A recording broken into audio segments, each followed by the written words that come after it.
vama je moj novi roman, zove se Besposličari. Besposličari su gogoljevski, komično-košmaran, uvrnut roman o nama. Roman o poslogubiteljskom udesu i poslotražiteljskom zanatu. Roman o puno poslotražitelja, zavodu za besposličare, radnosnom odlasku. Roman o goropadnim bankama i još goropadnim kamatama. O neodolljivim bankarskim proizvodima, glupim gnezdu, na primjer. Roman o ključevima bačenim u slivnik i htenju da se odigne pokrov sveta. Roman o predsjedniku koji predviđa budućnost i premijeru koji deli utehu. O ministrima i ministarkama i njihovim izmeštenim poslovima. I narodni poslanici nisu zaobiđeni. Roman o nedoznanim bilbordima, o šamarici i policajki, o pokretu bankolomaca i sektivu grafitista.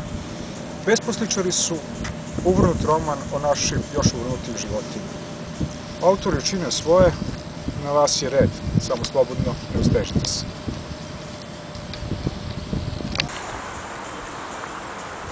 Pred vama je moj novi roman, zove se Besposličari.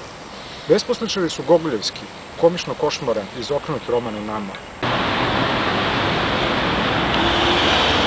Pred vama je moj novi roman, zove se Besposličari.